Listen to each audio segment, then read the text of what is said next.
Got it. Here's the first part of your intense and emotionally charged story. The moment I saw her, I knew. Emma stood outside the restaurant, her fingers lightly grazing the arm of some guy who looked way too comfortable with her. She laughed. One of those laughs that used to be just for me. She had no idea I was watching. I wasn't supposed to be there. I was on my way home. But something, some gut instinct, had told me to take a different route. And now, here I was, parked across the street, gripping the steering wheel so hard my knuckles turned white.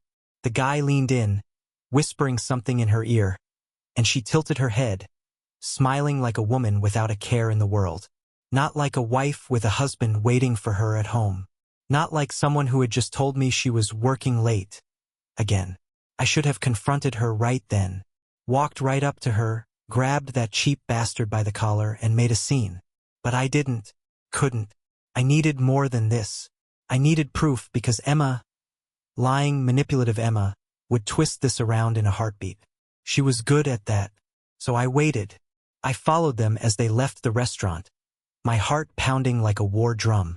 They got into his car, a sleek black BMW. Not a rental. Not a friend's car. This was his. A man who clearly had money. And Emma?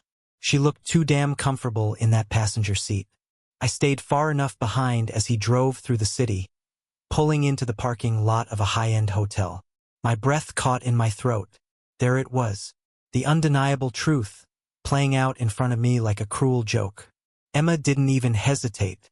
She reached for his hand as they walked toward the entrance, her fingers lacing with his like they'd done it 100 times before. My stomach churned. This wasn't just a fling. This wasn't some random, stupid mistake. This was an affair. A real one. A deep one. Planned one. I clenched my jaw, forcing myself to stay in the car, to breathe through the rage that was clawing at my ribs like a trapped animal. If I stormed in now, what would happen? Public fight? A screaming match in the lobby? No, I wanted more. I needed her to admit it. Needed her to look me in the eyes and say it. So I waited. Again. For 2 hours. 2 long, agonizing hours. As I sat in the car, the hotel doors burning into my vision, imagining every disgusting thing happening behind them. When she finally came out, her hair slightly messier than before, her lipstick faded, her blouse a little looser, I had to force myself not to throw the door open and drag her into the street. Instead, I followed her home, my pulse a steady drum of fury. I parked a few blocks away and walked to the house, letting myself in as quietly as I could. She was already inside, tossing her purse onto the couch, humming to herself like she wasn't the worst person in the world. I shut the door hard behind me.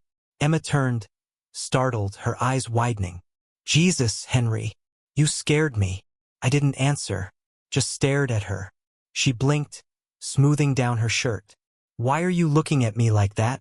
I took a slow step forward. Where were you? She hesitated, just for a second. But it was enough.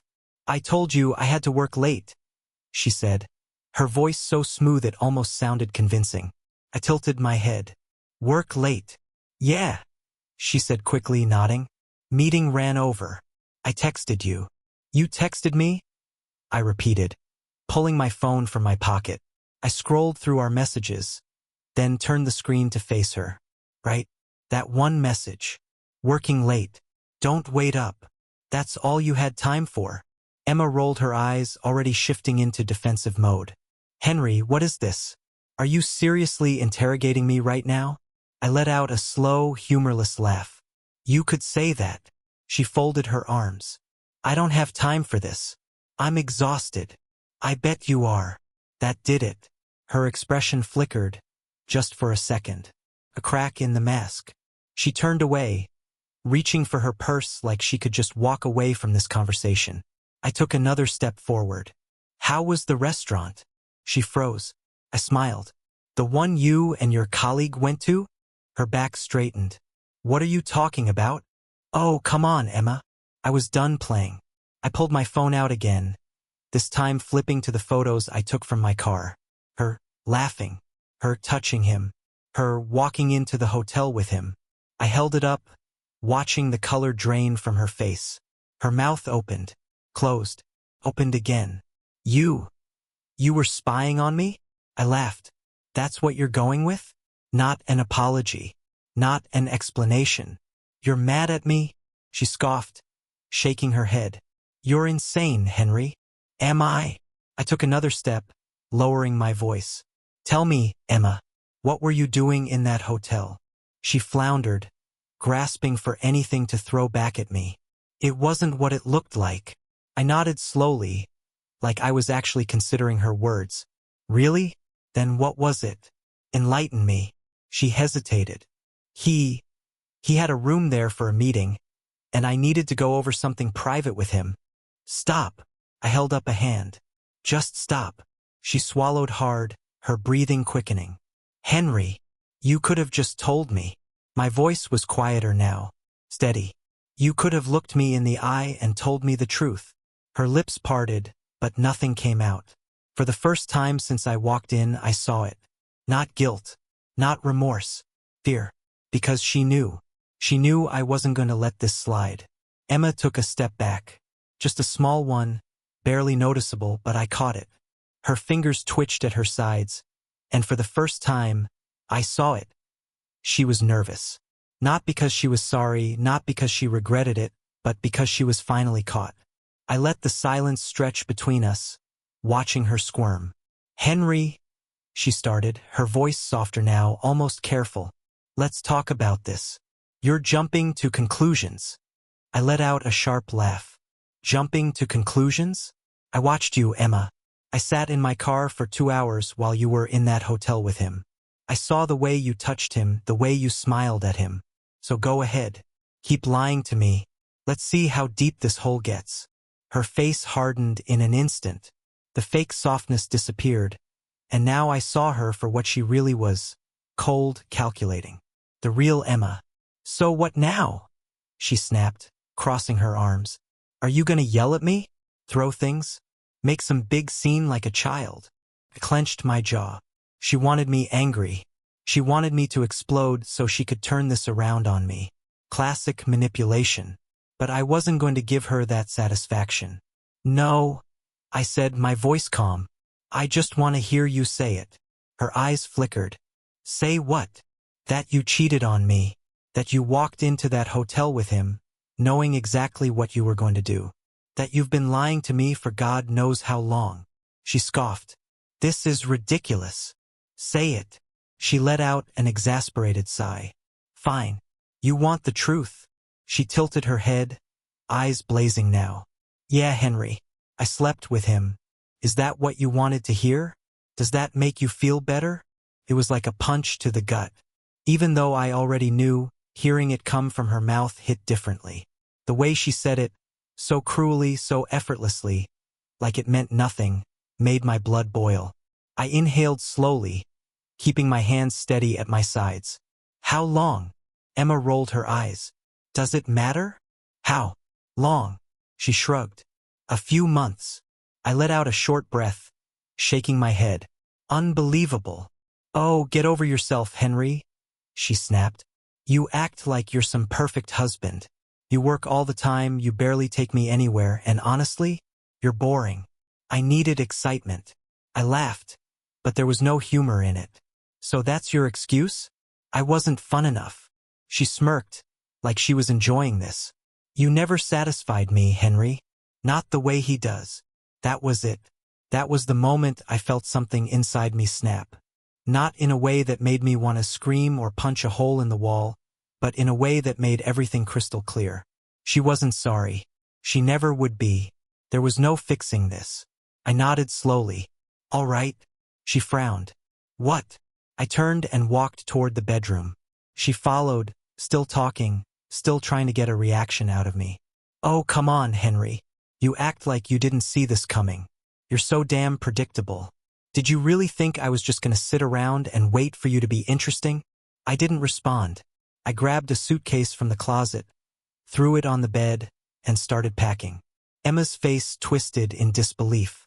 What the hell are you doing? What does it look like? You're actually leaving? She laughed, like the idea was ridiculous. Oh, come on. Don't be dramatic. I zipped up the suitcase and turned to face her. You think I'm gonna stay here after everything you just said? Her smirk faltered just slightly. Where are you even gonna go? I don't know. Anywhere but here. She scoffed. You're being stupid, Henry. We can talk about this. Figure something out. There's nothing to figure out. I cut in. You made your choice, and I just made mine. I walked past her, suitcase in hand, and headed for the front door. Henry? She called after me, her voice changing again. Less cocky now, a little more desperate. Come on, don't do this. It was just a mistake. I turned back, looking her dead in the eyes. No, Emma. A mistake is something you regret. You don't regret this. And that's the difference. She didn't have anything to say to that. I stepped out the door, shutting it behind me, leaving behind the woman I thought I knew, the life I thought I had. The night air hit me like a shock, but for the first time in a long time, I felt something close to peace. I wasn't going to waste another second on a woman who never gave a damn about me. As I walked toward my car, my mind raced, but my heart felt lighter. The rage was still there, simmering under the surface, but there was also a strange sense of clarity. I had spent months, maybe even years, trying to be the perfect husband, trying to make things work, trying to keep Emma happy. And for what? So she could spit in my face and tell me I was boring? So she could make me feel like I was the problem while she was out screwing some random guy behind my back? I tossed my suitcase into the trunk and got into the driver's seat. My hands gripped the steering wheel, my knuckles turning white as I stared at my own reflection in the rearview mirror. I looked like hell, eyes bloodshot, jaw clenched so tight it ached. But beneath that exhaustion, I saw something else, determination. I turned on the engine, but before I could pull out, my phone buzzed on the passenger seat. Emma. I let it ring. A few seconds later, a text popped up. Come back inside. We need to talk. I laughed under my breath. Talk? About what? How she was gonna gaslight me some more. Spin a new story? Maybe she'd cry. Beg. Tell me it was just a mistake after all. But she already said it herself. She didn't regret it. She wasn't sorry. She was just pissed that I wasn't groveling, that I wasn't giving her a chance to manipulate me back into her web. The phone buzzed again. Another message. You're seriously leaving over one mistake? Grow up, Henry. A slow, bitter smile spread across my face. She really thought I was that stupid, that weak, that desperate. I put my phone on silent, threw it in the glove compartment, and pulled out of the driveway without looking back. I didn't know exactly where I was going, but I knew I wasn't staying in that house. Maybe I'd crash at a hotel for a few nights. Maybe I'd call up an old friend. Hell, maybe I'd just drive until the exhaustion caught up to me. Anything was better than staying in that house with a woman who had no respect for me. The roads were mostly empty as I drove through the city, the streetlights casting long shadows across the pavement. My mind kept replaying the last hour, over and over, dissecting every word, every look, every smug smirk on Emma's face. The worst part? I should have seen it coming. Looking back, the signs were there.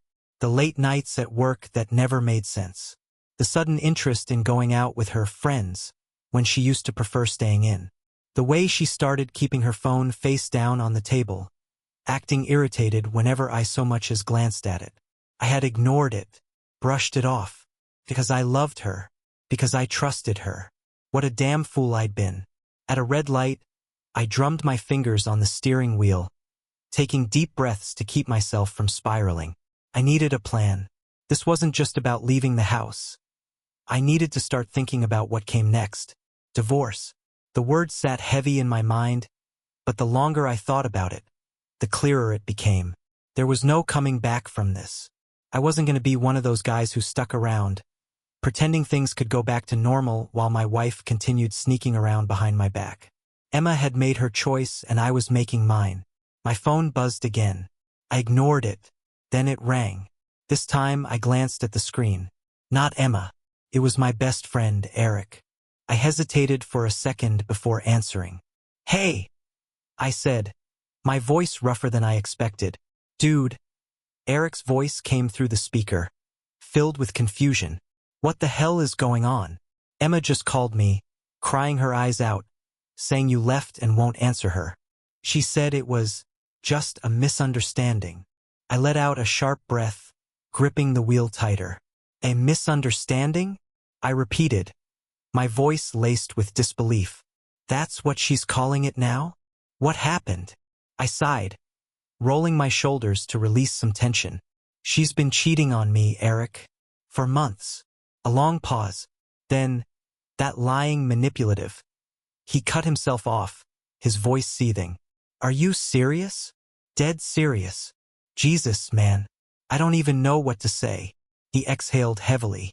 Where are you? Driving. Where are you going? No clue. All right, listen. Come crash at my place. We'll figure this out in the morning.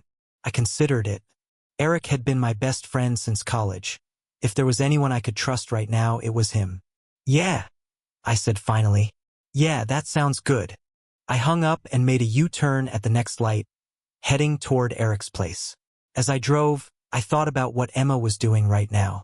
Was she pacing the living room, waiting for me to come back? Was she still trying to spin her little web of lies? Or had she already moved on, texting her side piece, telling him I was overreacting? I didn't care. She wasn't my problem anymore. By the time I pulled up in front of Eric's apartment, my head was pounding. The adrenaline that had carried me through the night was starting to wear off, leaving behind exhaustion and the dull ache of betrayal sitting heavy in my chest. Eric was already waiting by the door when I got out of the car. The moment he saw my face, he let out a low whistle. Damn, he muttered. You look like hell. I let out a humorless chuckle. Feel like it too. He clapped a hand on my shoulder and led me inside. The place was just as I remembered, half-clean takeout boxes on the counter, the faint smell of old coffee in the air. Eric wasn't exactly the put-together type, but right now I didn't care. You want a beer? He asked, already walking toward the fridge. Yeah, something strong. He grabbed 2 bottles and tossed one to me. I cracked it open and took a long sip, letting the cold liquid burn its way down my throat. For a few moments we just sat there, the silence stretching between us. Then Eric leaned forward, resting his arms on his knees. So, he said, tell me everything. I sighed, running a hand through my hair. Where do I even start? The part where she cheated seems like a good place. I took another sip before setting the bottle down. She didn't even try to deny it. That's the crazy part. She just sat there, acting like I was the idiot for being upset. Like I should have seen this coming. Eric's jaw tightened. What a piece of work. She told me she wanted to explore something new. I shook my head, still disgusted. And then, when I was about to leave, she started throwing out all these excuses, saying it wasn't a big deal, saying I was overreacting. Eric scoffed. Yeah, because betraying your husband is just a small inconvenience, right? I exhaled slowly, trying to push down the bitterness rising in my throat. I don't even know who she is anymore. Eric leaned back against the couch, crossing his arms. You know, I never liked her. I let out a dry chuckle. You've said that about every woman I've dated. Yeah, but this time I meant it. He tilted his head, studying me. You really done with her? There was a time when that question would have given me pause. When I would have sat there, debating, making excuses, wondering if there was still something left to salvage. Not anymore. Yeah, I said firmly. I'm done. Eric nodded approvingly. Good. So what's next? That was the real question, wasn't it? I leaned back, staring up at the ceiling. Divorce. Obviously. You gonna lawyer up? First thing tomorrow. Good. He took a sip of his beer. And the house. That made my stomach tighten. The house. The place I had spent years turning into a home, where every wall held a memory. The thought of Emma living there, bringing other men there, made my skin crawl. She can have it, I muttered. I don't want anything to do with it. Eric raised an eyebrow. You sure? I just want out, man. I want a clean break. No ties, no messy back and forth. He nodded, but I could tell he wasn't convinced. All right, but if she tries to screw you over in the divorce, don't be the nice guy about it. I smirked. Don't worry. I'm not in a nice guy mood. Eric grinned.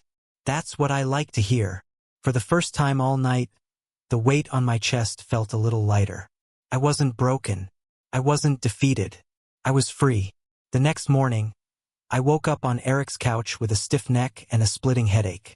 The events of the past day hit me all over again. But this time, there was no shock, just a cold, steady anger. It was time to stop thinking and start acting. I grabbed my phone and started making calls. First, a lawyer. I found one with solid reviews and booked the soonest appointment. Next, a realtor. The house needed to go. Every inch of it reeked of the life I had built with Emma, and now that life was gone. Eric handed me a cup of coffee as I hung up the phone. You're actually going through with it? Damn right I am. I took a sip, barely noticing the bitterness. I'm done with her. Good. He sat down across from me. But you know she's not gonna make this easy, right? I sighed, rubbing a hand down my face. I know, and I was right. When I went back to the house later that day, Emma was waiting for me. She was sitting at the kitchen table, sipping on a glass of wine like she hadn't just torched our entire marriage. She glanced up, feigning surprise. Oh, you're back. I don't know why you're acting shocked, I said flatly. It's still my house. She sighed dramatically, setting her glass down. Look, Henry, I've been thinking, and I really don't think we need to do anything drastic. I stared at her, barely believing what I was hearing. Drastic? You cheated on me. She had the audacity to roll her eyes. It was a mistake. Don't give me that, I snapped. It wasn't a mistake. A mistake is forgetting to pick up groceries. What you did was a choice. Emma leaned back in her chair, crossing her arms. So what? You're just gonna throw everything away? Over one little mistake. I let out a bitter laugh. You're unbelievable. She stood up, slowly walking toward me. Come on, Henry. Let's be rational here. Her voice softened, and I knew she was about to start manipulating. We've built a life together. You don't really want to end things like this, do you? I felt my jaw tighten. What I want doesn't matter anymore. You made that decision for both of us. Her expression hardened in an instant. Fine, she snapped. You want a divorce? Go ahead. But don't think I'm just going to roll over and let you take everything. I scoffed. You think I care about the money? Take it all. Take the house. Take the car. I don't give a damn. She looked stunned for a moment, as if she hadn't expected me to be so willing to walk away. Then she smirked. You always were too soft, Henry. That's why this happened in the first place. And that's when it all clicked. This wasn't just about cheating. She had never respected me. She had never valued me. I had been nothing more than a placeholder, someone convenient until she found something better. But I wasn't going to be that guy anymore. I turned toward the door. You can have your new life, Emma, but don't ever think for a second that I'll be part of it. I walked out without another word, and for the first time in a long time, I felt like I was finally in control. Over the next few days, I focused on one thing: cutting Emma out of my life completely. I met with my lawyer, who was all too familiar with cases like mine. He listened to everything and didn't sugarcoat it. She's going to drag this out, he warned. She'll fight for as much as she can, especially if she thinks she's losing control. I nodded. I don't care about the money. I just want this over with. She might use that against you. Be prepared. I knew Emma well enough to expect the worst. But what I wasn't prepared for was just how low she was willing to go. That night, I got a text from an unknown number. Emma, we need to talk. I ignored it. An hour later, another message came through. Emma, fine. If you want to act like a child, then so be it. But don't think you can just walk away without consequences. Asterisk, asterisk. I rolled my eyes. Of course, she was trying to threaten me now. Typical. Then, around midnight, my phone rang. It was Eric.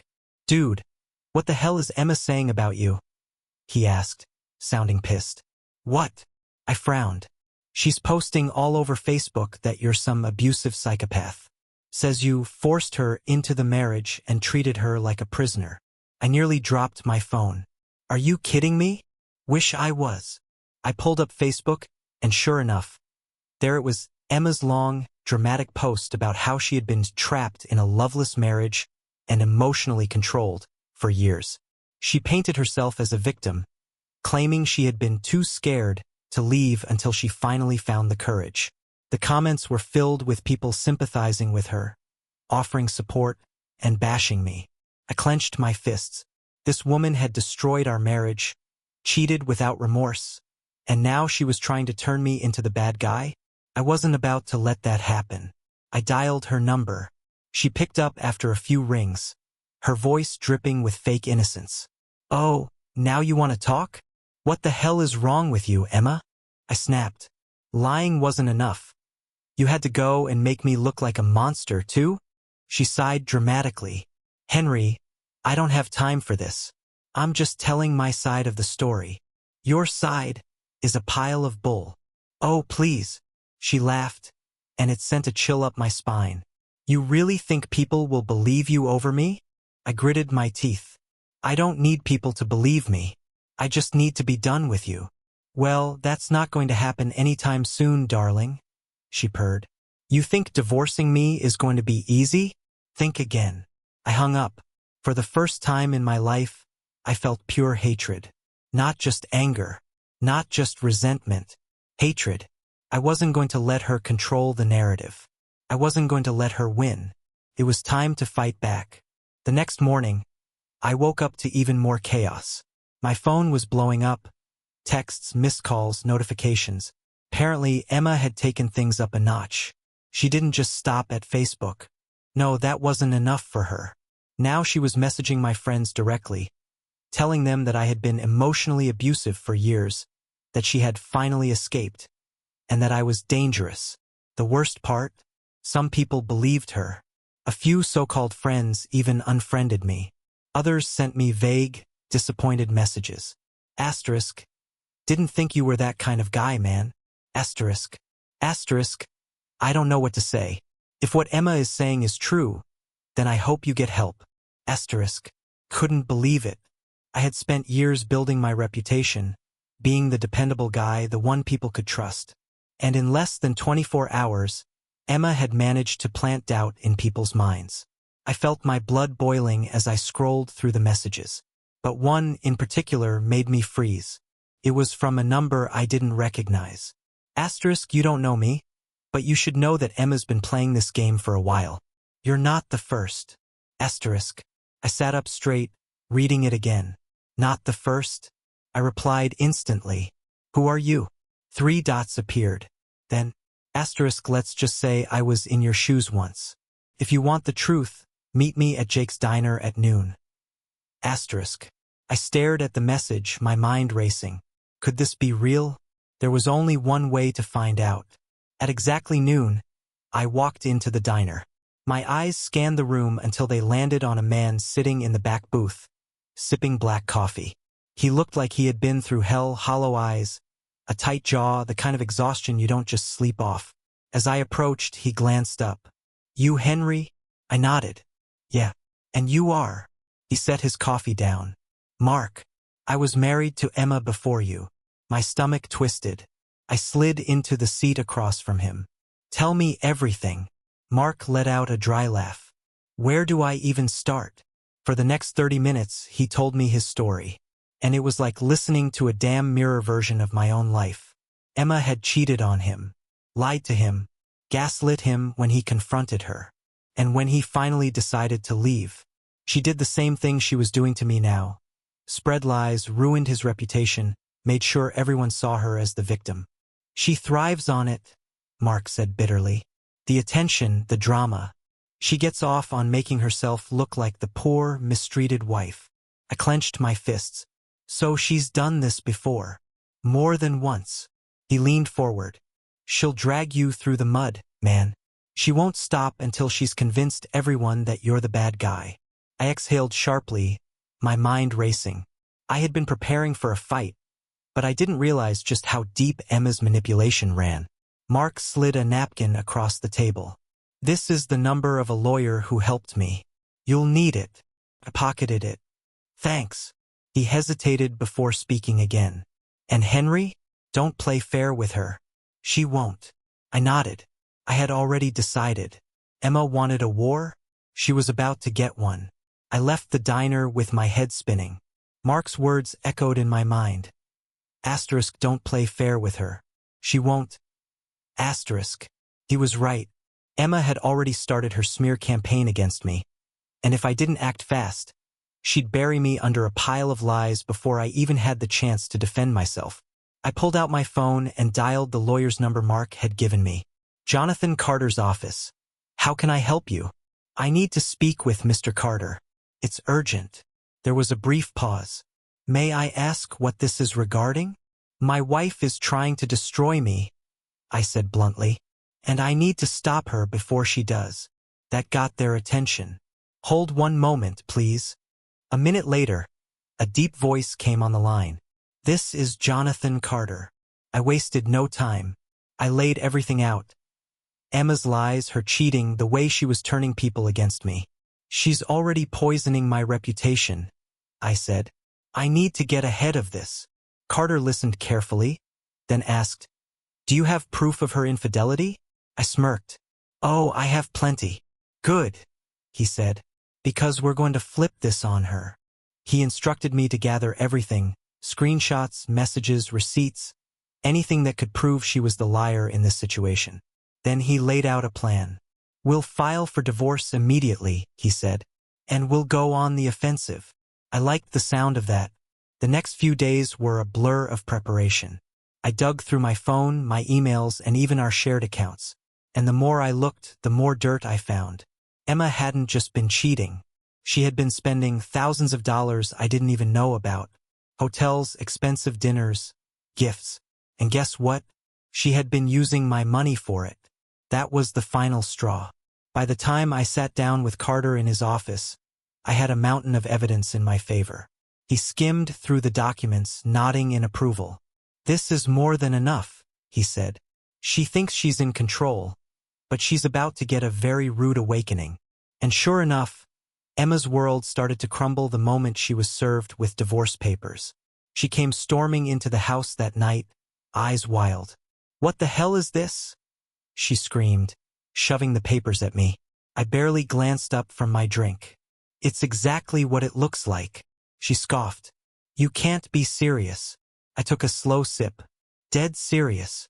Her face twisted. You think you can just divorce me? Just like that? I know I can. I stood up, towering over her. And let me tell you something, Emma. You're not walking away from this as the victim. She laughed, but it was forced. Oh, so now you're playing tough guy? Please. You're pathetic. I smirked. Funny, because the bank statements I pulled don't make me look pathetic. They make you look like a gold-digging cheater who drained our accounts for another man.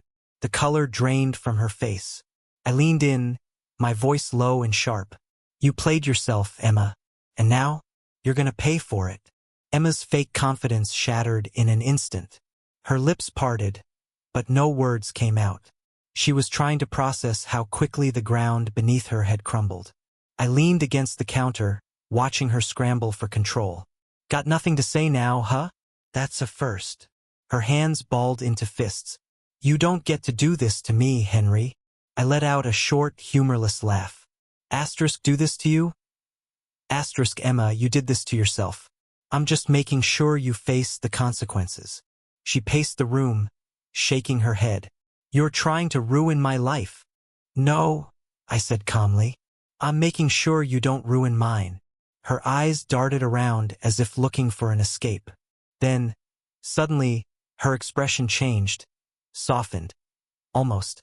And that's when I knew what was coming. The manipulation. She took a slow step toward me. Henry, let's not do this. Her voice dropped to that gentle, pleading tone she always used when she wanted to get her way. We don't have to fight like this. Cocked my head. We don't have to fight. I took a step forward. Emma, you lied. You cheated. You drained our money for some loser. You started this war. I'm just making sure I win it. Her eyes glistened, and for a second, I thought she was about to cry. But then, just as quickly, she snapped back to anger. Fine, she spat. You want to play dirty? Let's play dirty. And there it was. The moment she realized she couldn't charm her way out of this. I crossed my arms. Go ahead, Emma. Take your best shot. Her face twisted into something cruel. Oh, don't worry, I will. She grabbed her phone and stormed out of the house, slamming the door behind her. I wasn't worried. Not anymore. Because Emma might have been loud, but I had something she didn't. Control. I already sent everything to my lawyer. I had already started the process. And while she was out there trying to figure out her next move, I was 5 steps ahead. Over the next few days, Emma tried everything. First, she tried turning my friends against me. Didn't work. I had already talked to them. Then, she went online, making vague posts about being betrayed and playing the victim. Too bad for her, I had the receipts. And then, the best part? She actually tried to come back. I was in the kitchen when I heard her keys jingling at the front door. I had changed the locks. A few seconds later, she knocked, then pounded. Henry, open the door. I took my time walking over. When I finally cracked it open, she stood there with a fake, sheepish smile. Hey, she said, as if she hadn't just tried to burn my life down. I raised an eyebrow. You lost. She rolled her eyes. Come on, Henry. Let's talk. I leaned against the doorframe. About what? How you spent my money on another man. Or how you've been trying to ruin me since I caught you. She sighed dramatically. I made mistakes, okay? But you're being so harsh. I chuckled. Harsh? I shook my head. Emma, I'm just getting started. Her face hardened. You don't have to do this. Oh, I do. See, for the first time, you don't have the upper hand. And you hate it. Her nostrils flared, but she tried one last desperate attempt. Henry, I loved you. I smiled. And I love seeing you finally get what you deserve. I shut the door in her face. Emma stood outside the door for a moment, stunned into silence. I could hear her breathing, her shallow, frustrated inhales, the way her nails scratched against the wood. She hated losing, and for the first time in her life she had lost. I turned away, already done with this conversation. Whatever last-ditch effort she was about to make didn't matter. I had won. I grabbed a beer from the fridge, popped the cap, and took a long sip. Then bang. A loud thud against the door. Then another. Are you serious right now, Henry? Emma's voice cracked, shrill and desperate. You're really just gonna throw everything away? I smirked. I didn't throw anything away, Emma. You did. Silence. Then her voice dropped into a venomous whisper. You'll regret this. I leaned against the counter, amused. Oh, I'm sure I will. Now run along, Emma. Your boy toy's waiting. I heard her curse under her breath, followed by the sound of her footsteps storming off. I didn't bother looking out the window to watch her leave. She didn't deserve even that much of my attention. I took another sip of my beer and let out a deep breath. It was over. For real this time. The next few weeks passed like a whirlwind. Divorce papers were drawn up. My lawyer, who turned out to be just as ruthless as I needed him to be, ensured I got exactly what I wanted. The house? Mine. The car? Mine. Her lies and manipulation? She could keep those. She tried fighting it, of course. Made wild accusations, threw tantrums, even cried in the courtroom. But when the evidence came out, the bank statements, the messages, the video of her sneaking around like a pathetic cliché, it was game over. She left with nothing but a duffel bag and a bitter scowl. And I walked out of that courthouse lighter than I'd felt in years. That night, I decided to celebrate. I wasn't much of a party guy, but damn, this called for something more than just sitting at home. I went to a bar downtown, one I hadn't stepped foot in for years. And that's when it happened. That's when I met her. She wasn't loud. She wasn't trying to be the center of attention. She was just sitting at the bar, sipping her drink, lost in thought. I almost didn't approach. I wasn't looking for anything. But something about the way she carried herself, the quiet confidence in her posture. It pulled me in. I sat next to her, ordered a whiskey. She glanced at me, smirked. Rough night. I chuckled. More like a rough decade. She laughed. And damn, it was the first real laugh I'd had in a long time. We talked. About nothing. About everything. About exes, mistakes, lessons learned. She listened. Really listened. And for the first time in years, I felt seen. As the night went on, I realized something. I wasn't angry anymore. I wasn't bitter. Emma was just a story now. A cautionary tale. A chapter 1 had finally closed. I left that bar with a number saved in my phone and a feeling I hadn't had in a long time. Hope. The past was gone. The betrayal, the lies, the wasted years, they didn't matter anymore. Because now I had something better. A future. And this time I wasn't going to let anyone take it from me.